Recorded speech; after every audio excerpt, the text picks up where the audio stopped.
Commission électorale a lancé la remise de plus de 5 millions de cartes d'électeurs à travers le pays en vue de la présidentielle du 18 octobre prochain. On en parle dans cette édition. En Somalie, le président Mohamed Abdullahi Mohamed a rencontré les dirigeants régionaux du pays. Objectif, négocier un accord pour les élections qui doivent se tenir l'année prochaine. Et puis au Tchad, 10 militaires ont été tués jeudi au cours de l'attaque d'une base de Boko Haram par l'armée tchadienne dans la zone du lac Tchad. Une annonce faite par le secrétaire général de cette province. Voilà pour les titres. Bienvenue à tous. En Guinée, la commission électorale a lancé la remise de plus de 5 millions de cartes d'électeurs à travers le pays en vue de la présidentielle du 18 octobre prochain. Un scrutin pour lequel sont en lice 12 candidats, dont le président sortant Alpha Condé qui brigue un troisième mandat controversé. Reportage. Les électeurs ont commencé à se rendre dans les centres dédiés pour retirer leurs cartes d'électeurs depuis samedi en Guinée. Un peu comme ici, dans le quartier de Koloma, dans la capitale Conakry, où un petit groupe d'hommes a fait la queue sous le soleil pour retirer le précieux sésame. Les électeurs ont jusqu'au jour du vote pour prendre possession de la carte. Non, tous ceux qui existent dans le fichier électoral, les cartes ont été rééditées, ils peuvent passer les chercher. La carte électorale qui a été éditée lors des élections législatives et référendaires ne sont pas valables pour ce vote-là. Ils ne sont pas repassés. Et ceux qui ne sont pas repassés, il y a plusieurs parmi eux qui avaient des informations incomplètes. Donc, lorsque nous avons fini de faire l'intégration, tous ceux qui n'avaient pas toutes les informations et les pièces nécessaires ont été mis de côté.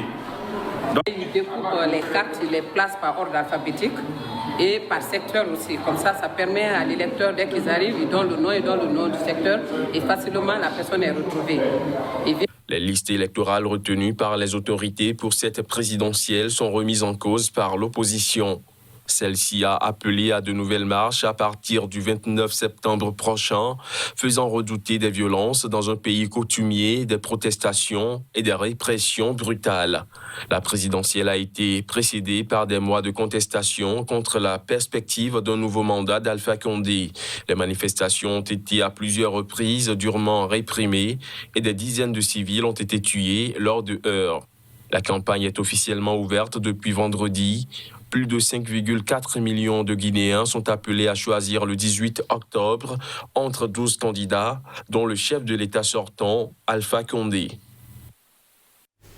En Côte d'Ivoire, le Premier ministre Ahmed Bakayoko a appelé hier à des élections apaisées devant quelques milliers de jeunes à 1 mois et demi d'une présidentielle qui s'annonce plutôt tendue. Il s'exprimait lors d'un meeting organisé par la plateforme pour la victoire du RHDP. Il s'agissait du premier meeting politique en Côte d'Ivoire depuis l'annonce lundi dernier par le Conseil constitutionnel des candidats retenus pour l'élection présidentielle. Avant le meeting qui se déroulait dans la grande commune populaire de Yopougon, réputée favorable à l'ex-président Laurent Gbagbo, un incident a éclaté entre les manifestants et l'opposition et les manifestants de l'opposition et les forces de l'ordre. Un petit groupe de manifestants qui a affronté les forces de l'ordre a incendié un véhicule de la gendarmerie. En Somalie, le président Mohamed Abdullahi Mohamed a rencontré les dirigeants régionaux afin de négocier un accord pour les élections de l'année prochaine. Et pendant que les négociations se faisaient, un analyste politique a expliqué que le pays n'a pas fait de progrès politique au cours des 4 dernières années. Voici les images. Tandis que le président somalien Mohamed Abdullahi Mohamed rencontre les dirigeants régionaux afin de négocier un accord pour les élections de l'année prochaine, le docteur Hassan Tchek Sali, analyste politique et professeur à l'Université nationale de Somalie, explique que le pays n'a pas fait de progrès politique au cours des 4 dernières années. Les membres du Parlement ont été informés que le Premier ministre Kair est contre la prolongation de 2 ans du mandat du gouvernement et ont donc expulsé Kair. De 2017 à 2021, en 4 ans, la Somalie n'a fait aucun progrès politique et c'est regrettable. Le président somalien Mohamed Abdullahi Mohamed a nommé ce jeudi un nouveau Premier ministre, quelques heures après avoir conclu un accord avec les leaders politiques régionaux pour organiser des élections l'année prochaine. Ces élections abandonneront la promesse d'introduire un système électoral universel, donnant une voix à chaque électeur. Cependant, ce scrutin offrira un peu plus de représentativité. Le nombre de délégués atteindra 27 775, soit près de 2 fois plus qu'en 2017. Pour le moment, aucun calendrier n'a été donné. De plus, le rôle donné à la Commission électorale indépendante nationale n'est pas encore clair, le gouvernement fédéral et les États régionaux ayant prévu d'avoir chacun leur propre commission pour superviser les scrutins. L'accord conclu ce jeudi doit encore être entériné par le Parlement somalien. Au Cameroun, Maurice Kamto a lancé en début de week-end un appel à une manifestation contre le pouvoir camerounais. L'opposant a convié les Camerounais à sortir très nombreux mardi prochain. Il a lancé cet appel avec d'autres opposants. Des précisions à travers cet élément. Principal opposant politique au président camerounais Paul Biya, Maurice Kamto a avec d'autres opposants appelé les Camerounais à manifester pacifiquement mardi prochain. À travers ces manifestations, ils entendent réclamer un cessez-le-feu dans les régions anglophones et la réforme du système électoral. Mais si ces deux objectifs républicains ne sont pas satisfaits après ces marches, les co-signataires de ce communiqué affirment que d'autres manifestations pacifiques appelant au départ de Paul Biya seront organisées. Maurice Kamto, qui était officiellement arrivé deuxième à la présidentielle de 2018, avait été arrêté en janvier 2019 à l'issue d'une marche contestant le résultat du scrutin. Il avait été libéré par le président Paul Biya 9 mois plus tard, après une forte mobilisation internationale. Fin août, l'opposant avait menacé d'organiser des manifestations si le président Biya, au pouvoir depuis 1982, organisait des élections régionales, réclamant notamment que le conflit dans les zones anglophones soit réglé. En effet, dans les deux régions à majorité anglophone du Cameroun, le nord-ouest et le sud-ouest, l'armée affronte des indépendantistes depuis 2017 et les deux camps sont accusés des actions contre des civils. Malgré ces avertissements de l'opposant Maurice Kamto, le chef de l'État Biya avait annoncé la tenue de ces élections pour le 6 décembre prochain. Il y a quelques jours, le ministre de l'administration territoriale, Paul Atanganji, avait prévenu qu'un certain nombre de dispositions légales seront immédiatement activées au cas où des politiciens oseraient poser la moindre action visant à perturber l'organisation du scrutin. En bref, au Tchad, 10 militaires ont été tués jeudi dernier au cours de l'attaque d'une base de Boko Haram par l'armée tchadienne dans la zone du lac Tchad. C'est ce qu'a annoncé samedi le secrétaire général de cette province et des sources militaires anonymes. Un bilan qui n'a pas été confirmé par les autorités de l'armée tchadienne. Il faut préciser que les autorités de l'armée disent de leur côté avoir détruit une base de Boko Haram puis récupéré des armes et des munitions. Le groupe djihadiste Boko Haram, né au Nigeria en 2009, a établi des bases sur certains des multiples îlots parsemant le lac Tchad, une vaste étendue marécageuse, la frontière entre le Nigeria, le Tchad, le Niger et le Cameroun.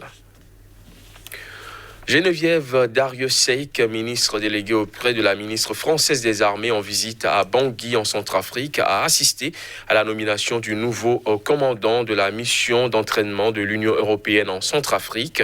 Le général portugais Paulo das Neves de Abreu remplace le général français Éric Pelletier après 14 mois de mission. Ma présence ici m'a permis d'avoir l'honneur de rencontrer le président de la République, à qui j'ai pu, avec bien sûr monsieur l'ambassadeur, à qui j'ai pu dire, mais il le savait, toute l'amitié de la France, à qui j'ai pu dire que nous étions très attentifs, et le président de la République française, Emmanuel Macron, était très très attentif aux événements et à la façon dont se déployaient les accords de paix ici en Centrafrique. J'ai évoqué cette question avec Monsieur le Président de la République en lui disant également que, bien sûr, la France souhaitait que ces élections se passent dans la plus grande transparence, que ces élections se passent dans les délais qui étaient impartis et que ces élections se passent de la façon la plus démocratique possible, enfin, se passent de façon démocratique. Et donc, nous sommes d'accord sur ces positions. En Tunisie, les gardes-côtes ont secouru 37 migrants algériens après une panne de leur bateau. C'était jeudi et vendredi dernier au large de Bizerte. Selon des statistiques du ministère de l'Intérieur, 8581 personnes ont tenté de partir vers l'Europe par la mer depuis les côtes tunisiennes depuis le début de l'année et jusqu'à mi-septembre dernier. Les détails. Au péril de leur vie, des milliers de Maghrébins tentent régulièrement la traversée de la Méditerranée sur une embarcation de fortune, essayant de rejoindre l'Europe où ils espèrent trouver du travail. Jeudi et vendredi dernier, les gardes-côtes ont secouru 37 Algériens au large de Bizerte. L'annonce a été faite par la garde nationale qui a précisé que ces migrants avaient été arrêtés. Selon des sources sécuritaires, ces personnes se trouvaient à bord de 3 embarcations qui sont tombées en panne. Depuis le début de l'année et jusqu'à mi-septembre, 8581 personnes ont tenté de partir vers l'Europe par la mer depuis les côtes tunisiennes, selon les statistiques du ministère de l'Intérieur. Parmi elles, 2104 étaient étrangères. Près de la moitié des quelques 11 000 migrants qui ont débarqué en Italie, pays le plus proche des côtes tunisiennes, entre janvier et fin juillet dernier, étaient partis de Tunisie. Lors d'une visite en août dernier à Tunis, le ministre italien des Affaires étrangères, Luigi Di Maio, avait averti qu'il n'y aurait plus de place pour les migrants illégaux en Italie. Selon le dernier rapport de l'Agence européenne des contrôles de frontières Frontex, le nombre de migrants en Méditerranée a atteint près de 43 000 au cours des 8 premiers mois de l'année 2020. Fin de cette édition, merci de l'avoir suivi.